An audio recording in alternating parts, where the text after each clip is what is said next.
Anda tahu kalau kita kebetulan lewat di depan taman bermain atau ruang kelas TK gitu ya, pemandangan yang tersaji itu biasanya kelihatan kayak kekacauan yang absolut. Oh, sangat berantakan pastinya. Iya kan? Anda mungkin lihat ada balita yang nangis histeris cuma karena, oh krayonnya patah dua. Terus ada yang berebut mainan balok sampai guling-gulingan di lantai. Sementara anak lain lari-larian nggak jelas arahnya kemana. Betul sekali. Dan insting pertama kita sebagai orang dewasa itu biasanya langsung menghakimi. Nah, itu dia. Kita mikir, aduh anak-anak ini nggak bisa diem ya, atau kita secara nggak sadar lihat mereka itu kayak, ya miniatur orang dewasa yang sekedar belum belajar tata krama. Padahal sudut pandang itu keliru besar. Otak kita itu secara otomatis memproyeksikan standar logika kita yang udah matang ini ke dalam tubuh kecil mereka. Kita berekspektasi mereka bisa memproses konsep berbagi. Padahal mereka belum sampai ke level itu ya.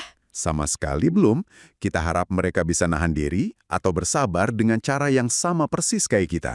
Hal itulah yang bikin sesi eksplorasi mendalam kita kali ini terasa sangat membuka mata.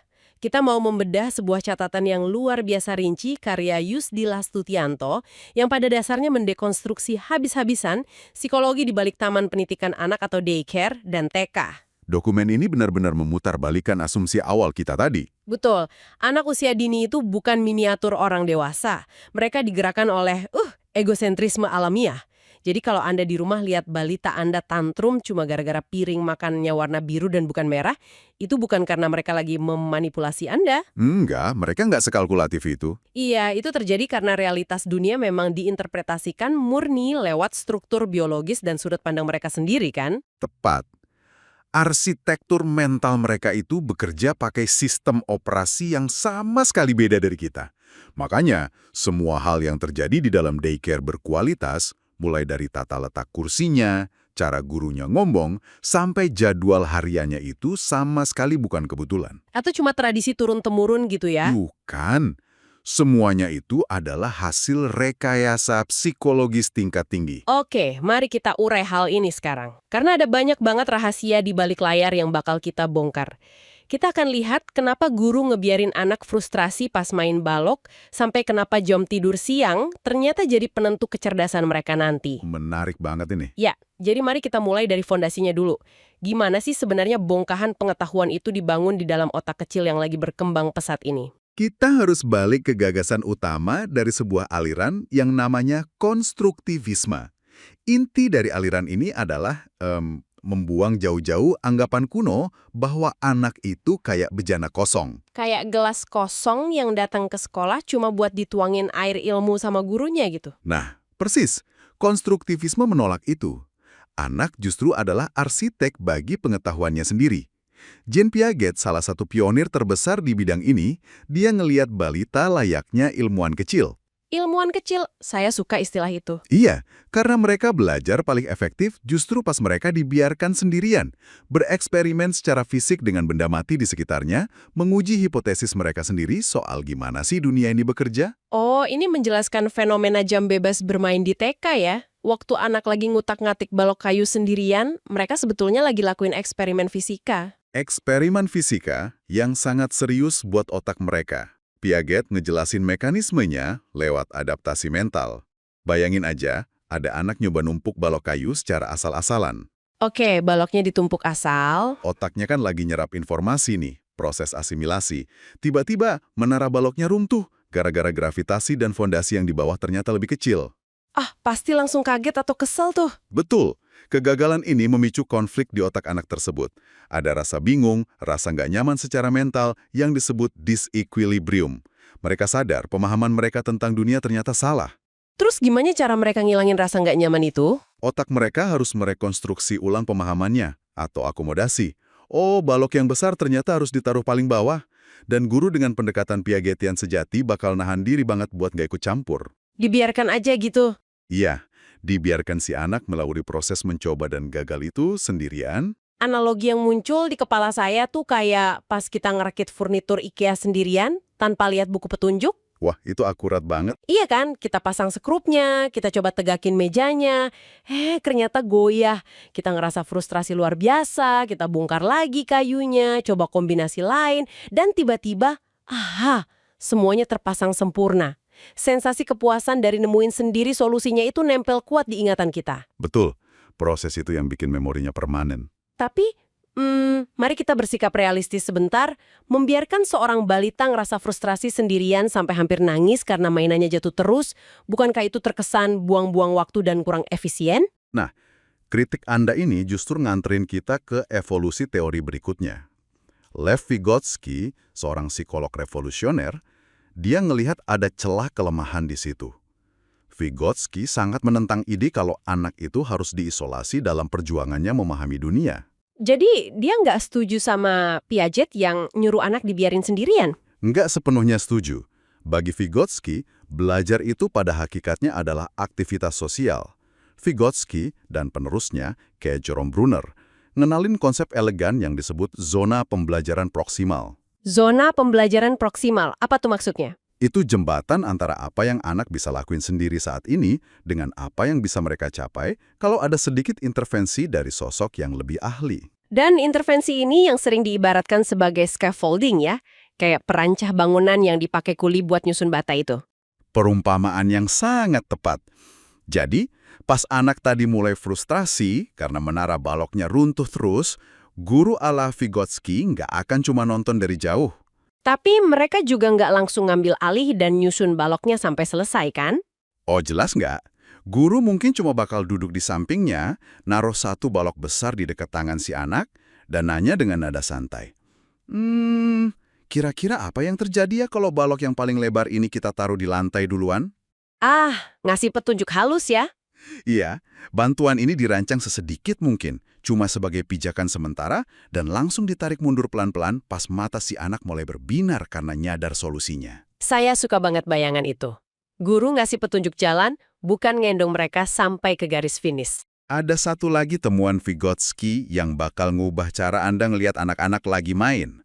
Kalau Anda perhatiin keponakan atau anak Anda lagi nyusun puzzle yang susah, Anda mungkin sering dengar mereka bergumam atau ngomong sendiri kan? Sering banget. Kadang kayak lagi ngobrol sama mainannya. Piaget dulu nganggap ini sekedar efek egosentrisme, semacam sisa-sisa celotehan yang nggak penting.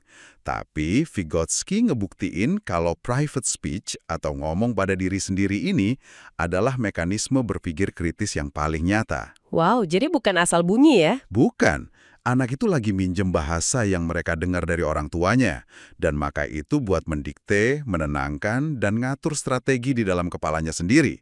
Kayak, oh yang biru taruh di sini, bukan, ini nggak pas, coba diputar dikit. Bahasa sosial ngebentuk jalur saraf mereka. Ini benar-benar bikin fenomena bergumam itu kelihatan jauh lebih cerdas dari kelihatannya. Dan laporan kita juga ngutip studi antropolog Barbara Rogov kan, yang ngamatin anak-anak di Amerika Tengah dibandingin sama anak-anak Barat. Betul sekali. Hasilnya ngebuktiin kalau sejarah komunal dan cara orang dewasa di sekitar mereka berinteraksi itu benar-benar mahat cara kognisi anak itu bekerja. Kognisi itu bukan proses biologis yang hampa udara. Tapi diukir oleh lingkungan sosial tempat anak itu bernapas ya. Yang sangat memukau di sini adalah gimana kurikulum TK modern berhasil ngejahit dua pandangan yang seolah berseberangan ini jadi satu orkestrasi ruang kelas yang mulus. Gimana tuh prakteknya di kelas?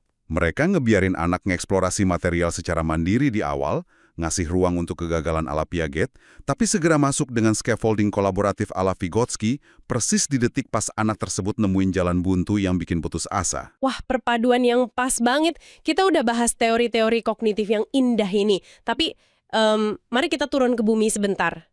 Oke, mari kita lihat realitanya.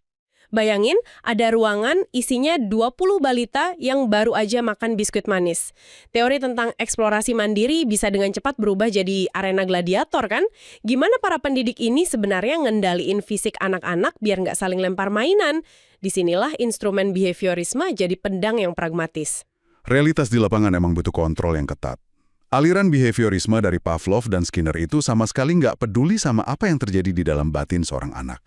Mereka cuma peduli sama perilaku luarnya aja. Fokus mereka murni pada lingkungan eksternal, stimulus dan respons. Buat guru yang harus ngatur transisi 20 anak dari jam main ke jam makan siang tanpa harus teriak-teriak sampai habis suara, classical conditioning itu penyelamat hidup. Ini bagian yang paling familiar buat saya. Dari kadang ngasih komando verbal yang memicu penolakan, guru cukup mainin melodi piano tertentu, atau nyalain ladu bersih-bersih yang spesifik. Dan proses pengondisian itu sangat efektif. Melodi yang awalnya nggak punya makna, karena diputar berulang-ulang tiap kali waktu makan tiba, akhirnya nyiptain asosiasi neurologis. Jadi otomatis ya. Iya, sistem saraf anak ngerespons melodi tersebut secara otomatis dengan nurunin tingkat energi mereka dan mulai berbaris rapih. Terus kita juga lihat operan conditioning dari Skinner bekerja lewat instrumen mitigasi ruang kelas yang sangat terstruktur. Kayak analogi lampu lalu lintas yang populer banget di PAUD itu kan? Betul, lampu lalu lintas itu alat yang luar biasa. Iya, warna hijau dipakai buat ngasih penguatan positif atas perilaku altruisme misalnya, pas anak mau berbagi mainan tanpa disuruh. Kuning itu intervensi netral, pas anak mulai kelihatan gelisah dan butuh dialihkan. Dan merah adalah tanda berhenti mutlak, karena ada ancaman keselamatan fisik. Dan mereka sering rangkai ini sama sistem ekonomi stiker atau pujian bintang di papan nama anak. Sama teknik shaping juga ya kalau nggak salah. Iya, shaping itu di mana guru nggak mengharapkan kesempurnaan di hari pertama. Mereka muji anak yang berhasil duduk diam selama 1 menit, ngasih stiker, dan secara bertahap nuntut waktu duduk 2 menit di minggu berikutnya, sampai perilakunya terbentuk permanen. Tunggu, saya harus ambil posisi berseberangan sebentar di sini. Silakan. Kalau kita terus-terusan membanjiri anak-anak sama stiker, pujian eksternal, dan hadiah setiap kali mereka lakuin hal yang benar, bukankah kita pada dasarnya lagi ngelatih mereka buat jadi pencari validasi, kayak nyogok anak gitu? Apakah pendekatan behaviorisme yang transaksional ini nggak ngebunuh motivasi murni dari dalam diri mereka sendiri? Kekhawatiran Anda itu sangat berdasar, dan psikologi modern sangat nyadar bahaya ini. Kontrol eksternal yang ekstrim cuma akan ngehasilin kepatuhan sesaat yang luar biasa rapuh. Jadi kalau stikernya hilang, perilaku baiknya juga hilang. Ikut menguap. Lebih parah lagi, kalau guru terlalu mendominasi, mereka itu lagi ngancurin fondasi otonomi anak. Tokoh kayak Erik Erikson metain hal ini dengan brilian dalam Krisis Usia Batita yang dia sebut otonomi versus shame and doubt. Otonomi melawan rasa malu dan ragu-ragu. Ya, di usia 1-3 tahun, jiwa anak itu lagi mekar dengan satu dorongan utama, kemandirian. Itu pasti fase biar aku yang lakuin sendiri, yang sering banget nguji kesabaran orang tua tuh. Fase yang sangat krusial. Bayangin ada anak bersikeras pengen masang resleting jaketnya sendiri sebelum keluar main. Dia kesulitan dan prosesnya makan waktu lama banget. Terus gurunya buru-buru karena jadwal. Nah, kalau guru tiba-tiba ngambil alih secara paksa sambil bilang, "Sini ibu aja, kamu lama banget."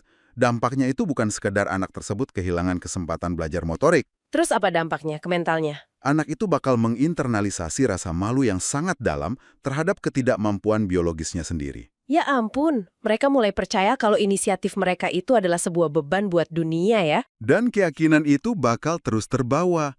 Mereka bisa tumbuh jadi individu yang meragukan setiap keputusan yang mereka buat. Hal yang sama terjadi di tahap berikutnya, usia 3-6 tahun. Kalau rasa inisiatif mereka dalam mendesain permainan sering dipatahin oleh intervensi yang terlalu otoriter, mereka bakal memendam rasa bersalah yang akut.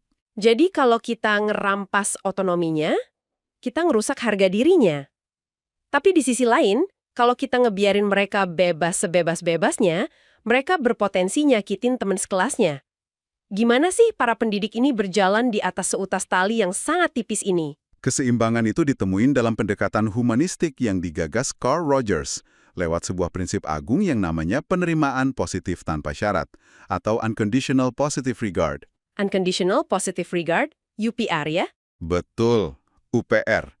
Konsep ini nuntut guru untuk secara konstan memancarkan penerimaan dan cinta secara fundamental.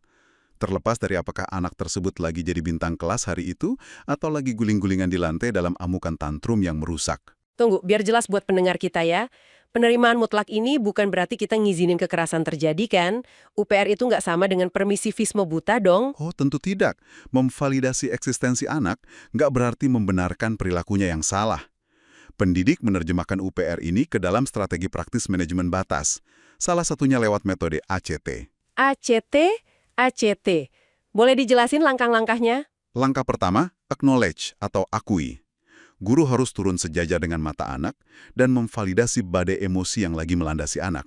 Kayak, ibu guru tahu kamu sangat marah dan kecewa karena kamu pengen banget main mobil merah itu. Oh, jadi kita nggak nyuruh mereka berhenti nangis, tapi kita merangkul kenyataan kalau mereka emang lagi sedih dan marah.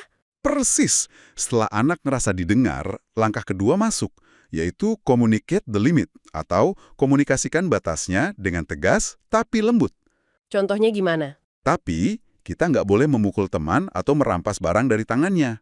Terus masuk langkah terakhir, target di alternatif. Berikan jalan keluar buat nyalurin energi marah tadi. Mari kita cari mobil warna biru di laci sana, atau kita tunggu giliran sambil main pasir. Strategi yang sangat terstruktur. Anak ngerasa divalidasi sebagai manusia, tapi aturan sosial tetap ditegakkan tanpa perlu bentakan sama sekali. Tapi, ini mancing sebuah skenario yang lebih ekstrim di pikiran saya nih. Skenario apa tuh? Semua pendekatan kognitif dan pembentukan otonomi ini kan berasumsi bahwa anak ngerasa aman. Gimana kalau sejak awal anak itu dicekam ketakutan pas ibunya ninggalin dia di pintu masuk daycare? Apa yang terjadi pada tubuh mereka kalau kebutuhan akan rasa aman ini nggak terpenuhi dari awal? Pertanyaan yang sangat krusial, karena ini bawa kita pada teori kelekatan atau attachment theory dari John Bowlby. Kita harus paham bahwa ikatan batin bayi dengan pengasuhnya itu melampaui sekedar masalah kenyamanan emosional yang sentimental aja. Maksudnya ada fungsi biologisnya? Ini adalah instrumen kelangsungan hidup purba. Bayi manusia itu makhluk yang paling nggak berdaya pas dilahirkan. Mereka ngandalin figur orang dewasa sebagai tameng absolut dari bahaya predator. Masuk akal. Disebutkan kalau separation anxiety atau kecemasan perpisahan di daycare diabaikan, misalnya anak dibiarkan nangis histeris berminggu-minggu tanpa ada figur guru yang menetap, dampaknya itu nggak cuma tertahan di level psikologis loh. Betul, itu bisa merusak fisik. Teror kesepian itu memanifestasi jadi kerusakan fisik yang bisa diukur secara klinis. Stres kronis pada balita itu memicu lonjakan hormon kortisol yang sangat toksik buat tubuh kecil mereka. Secara fisik, anak yang ngerasa nggak aman bakal ngembangin kebiasaan oral abnormal. Kayak ngisap jempol secara agresif gitu ya. Iya, yang dalam jangka panjang bisa nyebabin deformasi struktur rahang dan susunan gigi atau maloklusi. Dan lebih fatal lagi, kecemasan ekstrem itu merusak regulator sistem pertahanan imun mereka, bikin mereka jauh lebih rentan terhadap penyakit. Makanya solusi dari institusi PAUD untuk ngatasin ini adalah pakai sistem key person approach kan, di mana kelompok kecil anak selalu dipegang sama satu wajah guru yang sama setiap harinya, nggak ganti-ganti. Betul. Guru ini jadi perpanjangan tangan biologis dari sosok ibu, menjadi semacam pangkalan jangkar yang aman supaya anak berani mulai mengeksplorasi kelas. Pendekatan itu selaras sempurna dong sama hierarki kebutuhan Abraham Maslow. Maslow mempostulatkan kalau manusia nggak akan pernah bisa nyampe puncak pemikiran intelektual kalau lantai paling bawah dari piramidanya masih berlubang. Dan lantai dasar ini adalah kebutuhan fisiologis dan rasa aman. Nutrisi yang seimbang, pelukan yang menenangkan, dan satu hal yang ditekanin secara masif, dalam laporan kita, waktu tidur siang yang sunyi. Ini menarik. Tidur siang itu sering banget dilihat cuma sebagai waktu jeda biar gurunya bisa istirahat ngopi bentar, padahal sebenarnya ini adalah proses neurobiologis yang krusial banget ya. Waktu tidur di usia keemasan itu mutlak diperlukan buat menstabilkan fluktuasi hormon dan merapikan memori emosional di korteks otak. Kalau kita lihat fenomena ini secara makro, ada hubungan sebab akibat yang fatalistik. Gimana tuh hubungannya? Kalau fondasi Maslow ini gagal dipenuhi, entah karena anak kurang tidur atau ngerasa terancam secara emosional karena gagal dapat kelekatan dari gurunya, sistem alarm purba di otak mereka, yaitu amigdala, bakal menyala terang. Otak masuk ke mode bertahan hidup ya, fight or flight. Otomatis. Dan pas amigdala mendominasi, ia secara efektif mutusin akses sirkuit saraf menuju korteks prefrontal, tempat logika dan pembelajaran berada. Ini berarti, sehebat apapun metode scaffolding Vygotsky atau eksplorasi Piagetian yang disiapin guru, itu semua nggak akan berguna sama sekali. Mesin pembelajarannya mati total. Bener. Anda nggak bisa ngajarin anak ngebedain huruf A dan B kalau otak mereka lagi ngerasa dikejar harimau tak kasat mata. Regulasi emosional itu adalah prasyarat yang nggak bisa ditawar untuk pembelajaran kognitif. Pemahaman ini nganterin kita pada satu fenomena harian di TK yang ternyata merupakan titik puncak dari semua teori psikologi besar yang udah kita bahas, yaitu toilet training atau pelatihan ke toilet. Oh, ini momen monumental. Kenapa melepaskan popok ini dianggap sebagai peristiwa yang begitu epik dalam kehidupan balita? Toilet training itu arena pertemuan yang luar biasa. Di satu sisi, anak ngebuktiin kalau mereka udah berhasil menaklukkan sistem biologis tubuhnya sendiri. Ini pencapaian puncak di lantai dasar piramida Maslow. Kontrol fisik ya. Betul. Di sisi lain, mereka mencapai kemerdekaan sosial tertinggi yang memuaskan krisis otonomi Erikson tadi. Kemampuan buatnya dari sinyal tubuh, jalan ke toilet secara mandiri, dan ngurus kebersihan dirinya sendiri, itu mencetak kebanggaan yang tak tertandingi. Wow. Peristiwa ini mengubah mereka dari bayi yang bergantung penuh menjadi individu berdaulat yang siap menghadapi kompleksitas sekolah dasar. Sungguh sebuah transisi yang luar biasa. Tapi ada satu pertanyaan tersisa nih. Kalau kita nyoba ninggalin sistem hadiah dan hukuman ala behaviorisme buat ngebentuk moral anak, terus dari mana ksatria-ksatria ini belajar tentang empati dan tata krama yang otentik? Jawabannya ada pada penemuan Albert Bandura tentang teori belajar sosial kognitif yang didukung kuat sama keberadaan neuron cermin di otak manusia. Neuron cermin? Mirror neurons? Iya, Bandura ngebuktiin kalau anak-anak itu menyerap dan mereplikasi perilaku kekerasan atau kelembutan secara pasif, cuma ngamatin orang dewasa di sekitarnya. Eksperimen boneka Bobo itu kan? Persis, mereka itu spons observasional. Kalau guru ngerespon tumpahan susu dengan helaan napas kasar dan wajah marah, anak merekam itu sebagai cara standar nyelesain masalah, nggak perlu disuruh. Nggak butuh imbalance sticker juga buat meniru ya? Nggak butuh sama sekali. Makanya kalau guru ngasih teladan literasi gawai yang buruk misalnya, sibuk natap ponsel pas anak lagi ngomong, anak bakal menjiplak sikap pengabaian itu gitu aja. Anak-anak emang nggak selalu dengerin apa yang kita bilang, tapi mereka pasti meniru apa yang kita lakuin. Karena itulah laporan ini juga ngejabarin gimana setiap filosofi mendidik yang beda-beda ini pada akhirnya melahirkan jenis kurikulum sekolah yang ada di seluruh dunia saat ini. Betul, pilihannya jadi sangat beragam, tergantung filosofi mana yang dianut. Kalau Anda sebagai orang tua pengen anak Anda mempraktekkan otonomi ekstrim ala Piaget dengan fokus penuh pada alat peraga fisik, Anda bakal melihat pendekatan Montessori, di mana lingkungan kelas yang sangat rapi jadi panduan utamanya.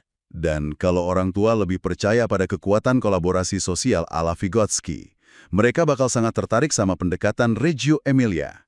Di kurikulum ini, anak-anak bekerja dalam kelompok ngerjain proyek besar, dan arsitektur ruangan didesain sedemikian rupa sampai dianggap sebagai guru ketiga. Menarik banget ya ruangan jadi guru, terus ada Steiner-Waldorf kan? Iya, Steiner-Waldorf itu mengadopsi prinsip pemodelan Bandura dan kehangatan Rogers. Mereka menunda pelajaran akademis kaku sampai anak berusia 7 tahun, atau sampai gigi susu tanggal. Oh, biarin anak belajar murni dari ritme alam dan meniru etika gurunya secara organik aja. Betul. Ada juga high scope yang memadukan eksplorasi Piaget dengan siklus plan, do, review yang terstruktur. Pada akhirnya, semua penjabaran ini bawa kita pada satu kesimpulan mutlak tentang sosok pendidik usia dini. Guru TK itu udah nggak bisa lagi dipandang sekedar sebagai penjaga anak atau mesin pembaca buku cerita. Jelas bukan. Peran mereka jauh lebih berat dan suci. Mereka harus punya kapasitas emosional yang luar biasa, menjadi insinyur yang merakit jembatan kognitif, dan tameng pelindung biologis bagi anak-anak yang ditinggal orang tuanya bekerja. Generasi kita. Jadi, apa makna dari semua ilmu yang padat ini buat Anda? Eksplorasi kita kali ini menegaskan bahwa Taman Penitipan Anak bukanlah sekedar ruang tunggu yang dihias cat warna-warni ceria. Ini adalah kawah candra di muka buat arsitektur identitas dasar manusia. Fondasi peradaban ada di sana.